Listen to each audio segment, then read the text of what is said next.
In this first episode, I'll be showing you the essential tools to keep in your kitchen. First things first, you need to understand that cooking great at home does not happen overnight. This takes time, this takes effort, this takes a lot of trial and error. You have to understand why food behaves the way it does, why some things work when others fail.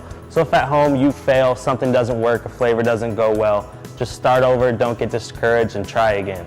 The most important tool in the kitchen is the chef's knife. It's a very versatile tool, whether you're slicing, dicing, chopping, mincing, whatever kind of cuts you're trying to do, the chef's knife will get it done. You don't have to go out and spend a fortune on a chef's knife. You can usually get one about $50 to $60. Always get one that feels comfortable in your hand and is very sturdy and holds its edge.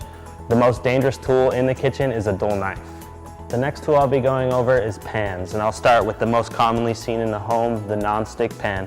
Super slick, you can almost cook an egg in this without using any oil. They're super inexpensive, easy to find. The downside to these pans is they scratch easy, so always use a silicone or a wooden tool rather than metal. And also, you cannot cook too high of a temperature with these because you will burn the non-stick surface off and then have a super sticky pan and have to go buy new ones. The next pan I'll be going over is the cast iron pan. It's a super versatile pan. It's my personal favorite to use at home. It's great for searing, it's great for sauteing. You can also bake with this if you want to make a pie or anything like that, it can go right in. The downside to this pan is you have to know how to pre-season it before you use it. Also, this can rust if it's not well oiled, so you just have to find out how to take care of your cast iron pan and it will last for decades. The next pan I'll be going over is the stainless steel pan. This is probably the most intimidating pans for at-home chefs or just chefs in general. People tend to think that it is really sticky because it doesn't have that surface, but there are ways to prevent that. Preheating your pan and using the proper amount of oil will keep things from sticking, and these pans will last decades as well with your cast iron. The next thing I'll be talking about is the saucepan. Most commonly you find stainless steel pans, but non-stick holds its place in the kitchen as well. A high-walled saucepan is great for making soups, anything you don't want to reduce a lot because they have more surface area in the pan, which will reduce your liquid more.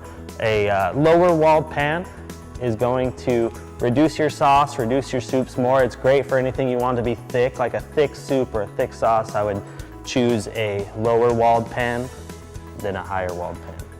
The next thing on the list is an instant read thermometer. This is a great tool to always have in your kitchen, no more of that poking your meats or anything like that. An instant read thermometer is going to give you the best read and the most accurate cooking on all of your meats. You want to shoot for something that has an under 4-second read time. This is going to give you the best results and the most accurate when cooking. Next on the list is the mixing bowls. You don't have to really go out and buy anything too expensive with the mixing bowls. I just always shoot for something high-walled. I like steel, plastic has its place as well. I always shoot for something with these rubber bottoms so that it doesn't move around on your counter when you're trying to mix things together. Next up is the cutting board, probably the most misunderstood tool in the kitchen. I know you can get these little guys for like $2 over at the store, but when you try to cut something on them, they slide around, they tend to move when you're trying to do your work. They're just pieces of garbage. So when you're looking for a cutting board, always shoot for something large with a large cutting surface, something heavy. It's not going to slide around on the counter like our other ones when you're doing work. The wood cutting boards are a little intimidating. They do take care. You have to oil them, keep them oiled, or stuff's going to absorb into them and your wood can warp. If you're intimidated by the wood cutting board, there's always these wonderful plastic cutting boards with these rubber edges. These are great too. You got a large cutting surface as well, as you can set this on the table and it's not going to scoot around on you either when you're trying to do your work. All right, so next up is the scale.